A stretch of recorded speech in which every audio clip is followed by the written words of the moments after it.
Hello, everyone, and welcome to this month's webinar. Drew and I are going to be talking about how to protect your assets and how to title your assets to protect from divorce, liability, and bankruptcy. Cool. That's sounds like a great topic. But we got to keep in mind, Alec, that this is like 101 we're going to do. So we don't want anybody taking what we say today and implementing it without fully understanding and having competent advice with somebody that thinks this stuff out. All right. So let's give it a whirl and give our listeners some information about asset titling and protection. All right, that sounds good. Let's get started. All right, we're getting started. That's like playing chess there, Alec. Yep, there's a lot of different maneuvers you can make to protect your assets. All right. So if you have any questions during today's webinar, you can send your questions to info@financialconsulate.com, or you can reach out to your specific advisor and ask any questions that you have. So let's start talking about divorce and what can we think about with our assets and how to protect them when going through a divorce. Well, you have to think about this well before the divorce there, Alec, but go ahead. That is true, well before the divorce. So there are some assets that are accumulated during marriage that we can't protect that are marital assets. So these include salaries, bonuses, stock options, interest, dividends, and capital gains. Anything accumulated while you're married. That's right. If you inherit assets that you don't taint, those are included with your marital assets. The word taint is important.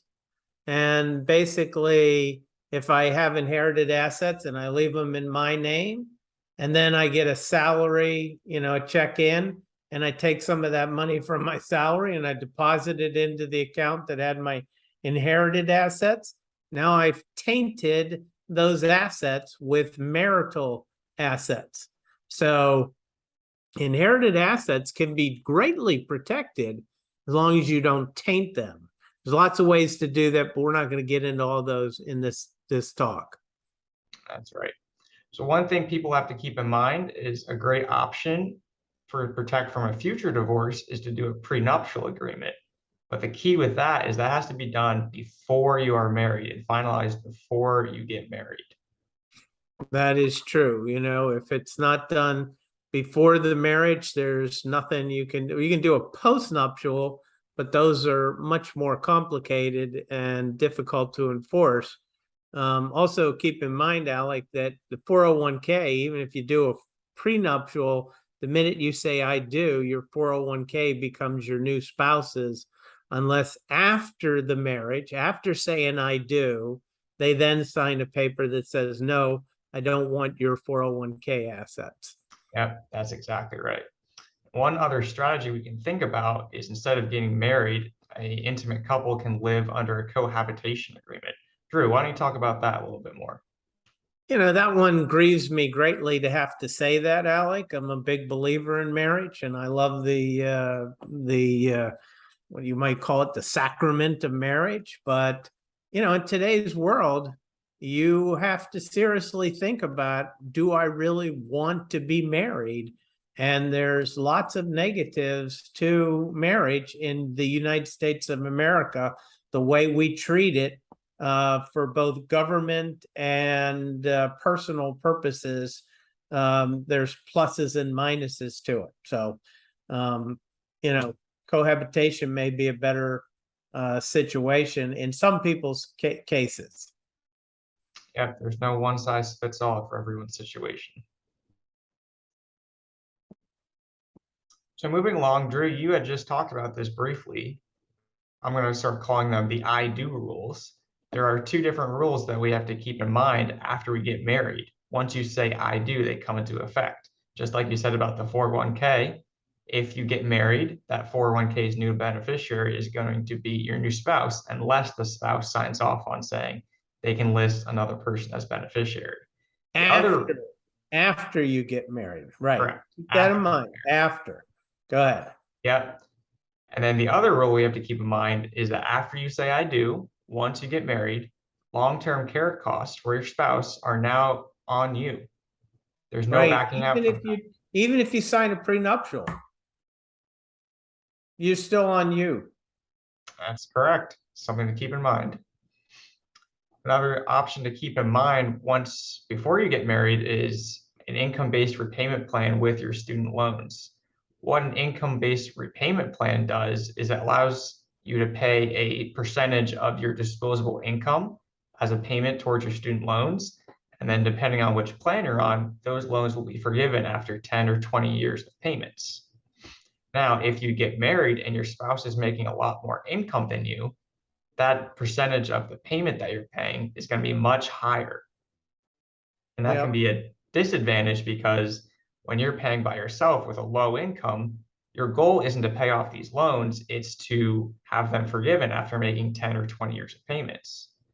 One option to get around that is to file your tax return married filing separately. That way your spouse's income isn't included in that calculation. But it can be more expensive tax-wise than married filing joint. Correct. That's just one advantage is that student loan repayments, but there are also a lot of disadvantages to filing separate as well. Yep. And then just wrapping up divorce and marriage, protecting your assets. There are a lot of ideas out there that aren't paying enough attention to all of the details. You really want to talk with your advisor about your specific situation and see what options are available for you. Yeah, I mean, there are some things that people do that aren't legal, and you need to be careful doing anything that wouldn't be legal. So what else do we have here in divorce? So that's wrapping up divorce and marriage. That brings us right into talking about liability and how to protect our assets from liability. Now, the first one we have here is proper insurance first. That is the top and most important thing we're going to talk about. So Drew, why don't you explain that? Why do we say proper insurance first before anything else? Well, look, Alec, if you're trying to make it such that somebody's not going to get your assets, some smart lawyer is going to figure out how to get through that. The easier answer is just to have enough insurance that a lawyer, if you understand how lawyers think about a plaintiff's lawsuit, they're thinking of it from not only the legal realm, but they're also thinking of it, Alec, from a business realm. And that plaintiff's attorney wants to make sure that the work they're doing on that case is profitable. And the more profitable it is, the better off it is, okay? So if I have liability insurance that says, hey, if you get $1 million, will you leave me alone? Well, the lawyer's going to look at that and say, yeah, you give me $1 million, I'm going to tell the plaintiff to leave you alone because it's very profitable to me to take that $1 million than to try to pursue you to court and so forth to try to get your assets out of you, et cetera, et cetera. So, you got to keep in mind that proper insurance amounts based on your net worth is always the first line of defense in liability. But let's look at some other things we can do. Yeah, so besides insurance, there are different ways you can title assets. We have tenants by the entirety or joint tenants. So Drew, why don't you explain what's the difference between those and why it's so important that you title your assets correctly? So you have to understand the legal definition of what tenants by the entirety is and what a joint tenant is. And now you can start to put together why one has an even better protection than another. So let's say the asset was in Drew's name only. Well, that's out there hanging in the wind, right? Somebody's going to be able to take that from me without any difficulty if I have a liability case against me. Joint, let's say I have joint with my wife, Bev. And what that means is she owns 100%, I own 100%. So if I cause the liability, they can get a claim against me, but they can't get a claim against her. So since she owns 100% of that asset and I own 100% of the asset, they can't take it from me, right?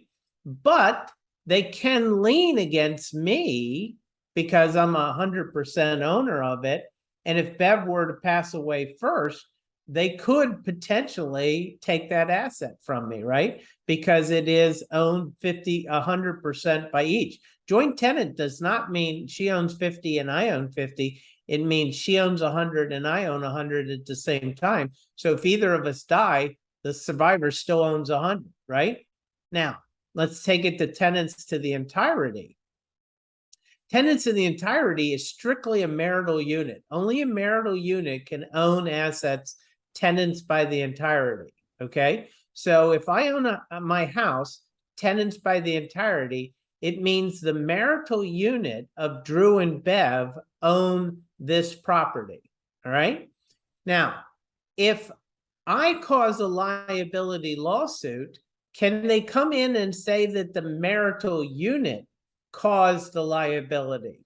And the answer is no, because Bev wasn't involved. She wasn't part of the whatever caused the liability. So there's no attachment possibility to a tenants by the entirety property. What they could do is they could try to keep a lien outstanding on Drew individually. And if Bev ever died, then rush in and try to attach the lien to the property at that time. But that's very different than the joint 100%, 100%. Tenants by the entirety is always a better way to go if you're worried about liability, as long as your spouse is not involved in the liability issues that you're concerned about. Like you and I, we're professional advisors. If you were married, as I am married, you'd want to keep a lot of your assets as tenants by the entirety, because financial advisors, lawyers, doctors, they all carry personal liability. What else? Yeah, that's a lot of great information there. So we already talked about 401ks and how we can protect them from divorce, but there's also another side of that, is how 401ks can protect us from liability with other risk or other ERISA-based plans. Why don't you talk about that? So pension plans, ERISA was written in 1974, the Employee Retirement Income Security Act, ERISA. And that law basically says that assets that are under that 1974 Act are completely at free of risk of liability. Nobody can take them from you.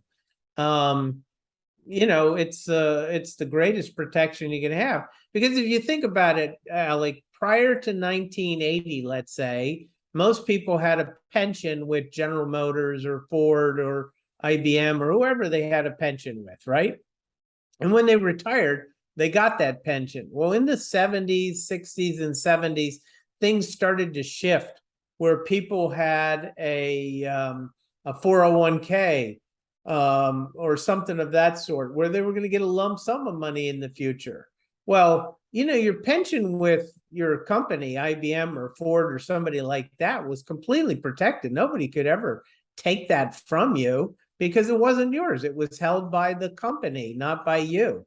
Well, in a 401k, the government decided, well, we need to protect those assets for them for their retirement, just like they were protected as if they were in a pension plan with General Motors or Ford or whoever you might have worked for in the old days.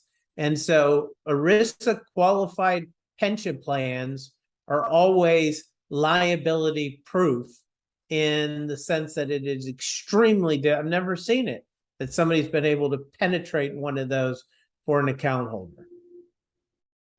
Yeah, they provide a ton of protection. And, you know, it's good to keep your assets in a 401k if you can. Yep, especially if you're worried about liability risk. Yeah. So let's move on to the next one, inherited assets and a trust. What's the best way to protect yourself from liability risk when you inherit these assets from a trust? So my mother and father die, and they leave me $1 million in inherited assets.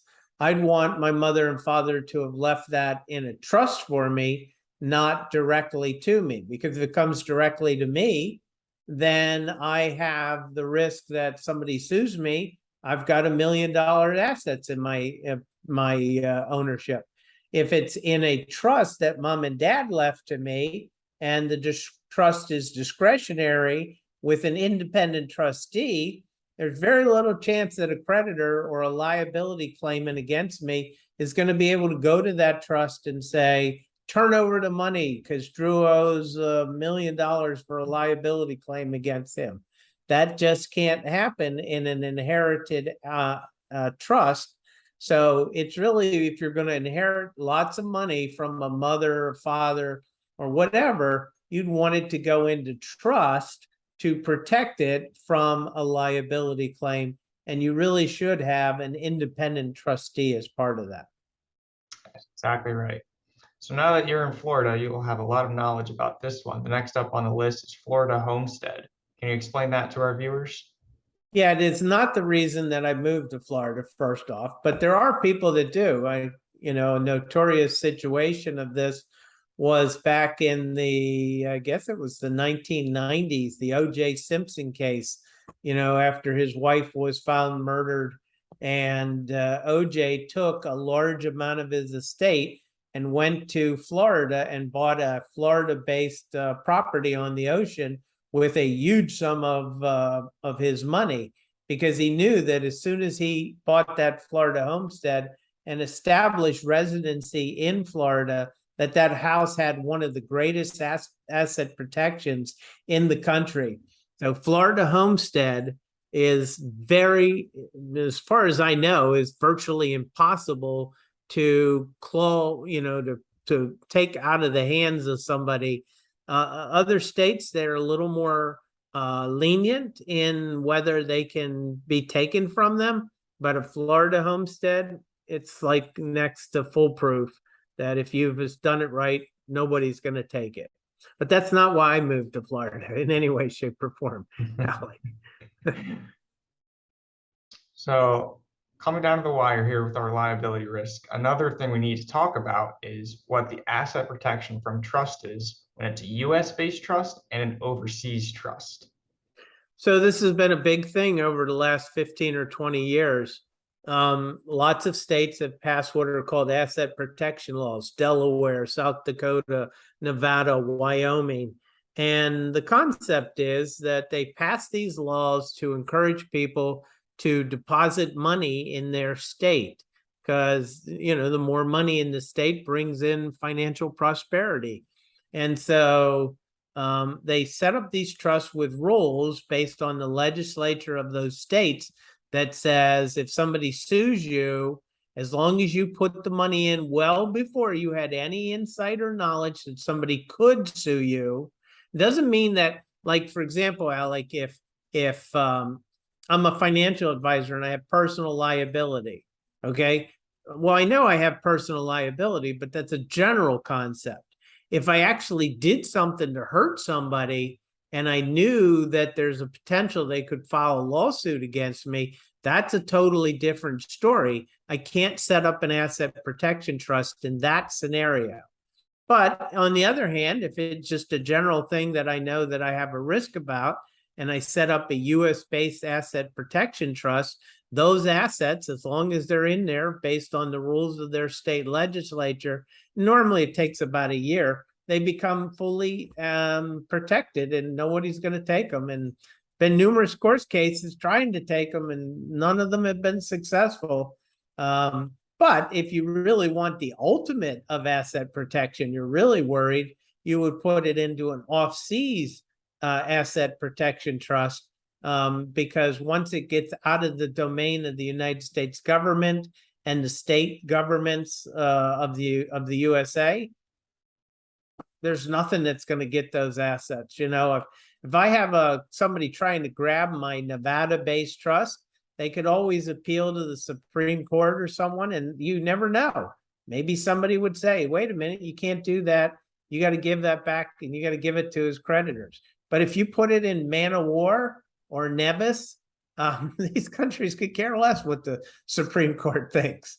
You're not getting the money. It's going to sit there until the formal legal authorities ask for the money. Obviously, though, overseas trusts are very risky and expensive because you're dealing with unknown commodities in a lot of situations. But even if you do have somebody that knows them, they they can be extremely expensive. Normally, we're talking $10,000 at least, and that could be yearly, 10,000 a year. So you better be really wealthy and really concerned. That's exactly right. So leading into our last area of talking points today is fraudulent conveyance. Drew, why don't you explain how that plays into liability? Right, we just talked about that a little. If I have a general feeling that, I have risk for what I do as a professional, if I'm a doctor or a lawyer or whatever, I know I have risk, right? And so that's not fraudulent conveyance to set up asset protection trusts and do tenants by the entirety and things like that. But the minute I know that there's a specific situation that has high probability of being a liability risk, and I start putting money in tenants by the entirety and into my 401k and into an asset protection trust, I've got fraudulent conveyance issues. Not though with a Florida homestead, believe it or not. That would not be fraudulent conveyance as long as I establish residency in Florida. There would be no get back of those assets. But for the most part, most of them, if moved to quote unquote a protected status, 401k, tenants by the entirety, asset protection trust, that would be fraudulent conveyance if I have a specific situation. That's right. And moving into our next and final topic about protecting your assets, we have bankruptcy. So there's a few things we need to keep in mind when talking about bankruptcy. And the first is the cause of the bankruptcy and how that affects your assets. Drew, can you explain the different types of bankruptcy and how they affect your protection of your assets? Yeah, so I mean, did the bankruptcy come across because you signed on to a bunch of loans and they became bad? Did the bankruptcy come about because you've been sued and they're asking for more than you're worth? That's a liability bankruptcy. How's the bankruptcy coming about is going to be an important issue to understand what you can and can't do, or if the way you titled your assets is going to be protecting you in this situation. So that's what we're referring to there. Speaking of titling of assets, how does titling of the assets and who the debtor is affect the bankruptcy? Yeah, so is the bankruptcy because I signed off on the loan or I'm being sued that I have to file bankruptcy? Or is was it my wife and I, and are we joint tenants on it? Did we come together as a marital unit and take the loan out? Like back in 2008, a lot of houses were going into foreclosure. Well, those houses were owned tenants by the entirety typically. So obviously the husband and wife signed off together on it. That would bring in all the assets. So who's the debtor? Who signed off on it? That's going to be very important because if I signed off on it, but my wife didn't, all my T by E assets are off the table. If I signed on it, but my wife didn't, my joint assets aren't going to be taken from me, but they may be able to lien against me. So it really, titling of assets becomes important when you understand who's the bankrupt in that situation. That's right. So we've already established that ERISA-based pensions provide a lot of protection from liability. What type of protection do they provide for bankruptcy? Basically the same. If I have $5 million in a 401k plan and I took out loans of 3 million and I can't afford to repay them, my 401k plan is going to be a pretty protected asset in that situation. So as long as it's an ERISA qualified plan. Now keep in mind, just because you have a 403B or a 401k doesn't always 100% guarantee that you have an ERISA-based plan. Typically, a 401k is going to be one, unless it's an individual 401k. So if it's the only employee in the company is me, That's called a solo 401k or an individual 401k. Those typically are not ERISA qualified plans. But if I have a 401k with a company that I work for, that typically is a ERISA qualified plan. But 403bs are for teachers, hospitals, universities. Not all 403bs are willing to comply to the ERISA requirements. And so the plan may or may not be ERISA qualified, but it gives you great protection if you are ERISA based. So ERISA plans provide great protection, but what about IRAs and Roths? Do they provide the same type of protection? Well, that gets into an interesting question there, Alec. I'm glad you asked it. um, so IRAs and Roths have two factors you have to think about. Number one, if you want federal protection for your IRA or Roth, you have to file bankruptcy. The only way you're going to get protection for your IRA and Roth from a federal point of view is through bankruptcy. Okay. Now, even in bankruptcy, it doesn't guarantee 100% of the account is going to be protected, because the IRA and Roth bankruptcy rules under the federal government limit the amount of money that you can protect. It's like $1 million or so. And it depends on whether it came from an ERISA qualified plan or not.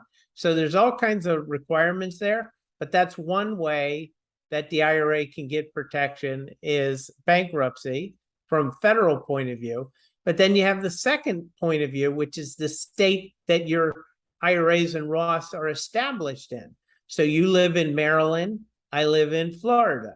You are under the Maryland IRA and Roth asset protection rules, and I'm under the Florida IRA and Roth protection rules. Maryland basically says that Roths and IRAs are protected assets, just as if they were an ERISA qualified plan. If that's true, if I remember that correctly, then Maryland would make your IRA and Roth as protected as if it's a 401k, because you're a Maryland resident. They're not going to let anybody take it from you. In Florida, I don't know the full rules, but I think the IRA at least is a protected asset. I'm not sure about how they view the Roth and if they give it the same force that Maryland does on IRAs and Roths. So IRAs and Roths, you have to think of it from federal rules, which requires bankruptcy if you want to protect it, and then state rules. What are the state rules? Because if state rules are good enough, you may not even worry about filing bankruptcy. Maryland's got pretty good ones for IRAs and Roths.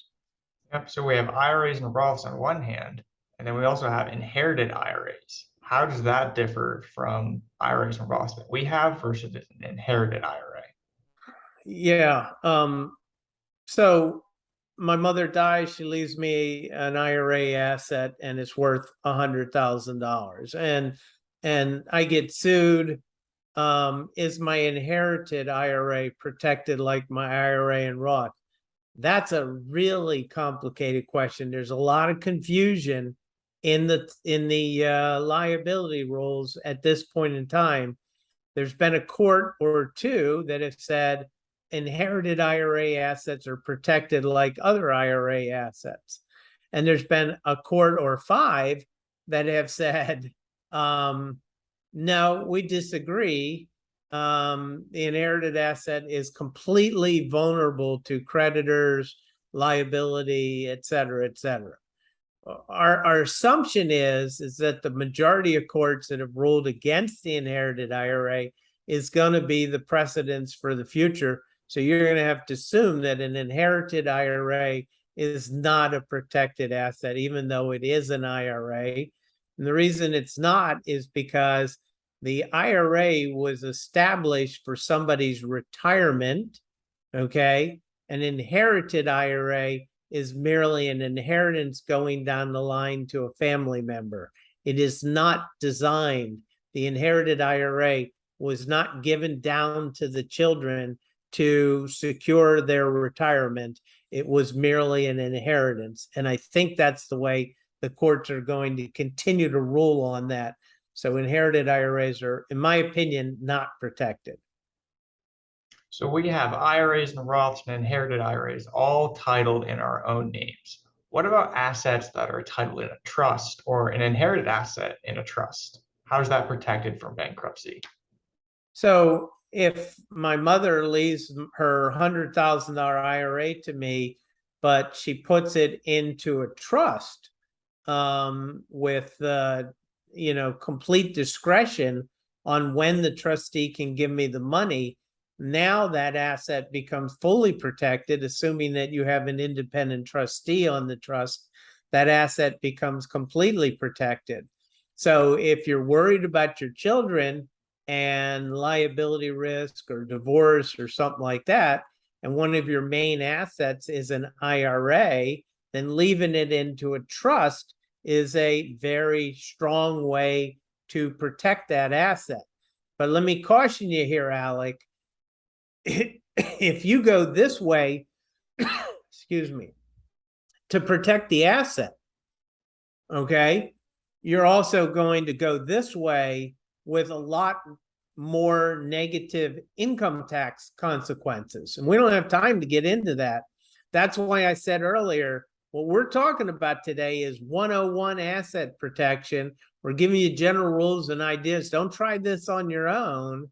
Don't run off to an attorney and say, yeah, I want to put all my IRA assets in an inherited IRA trust, because I hear it's further protected.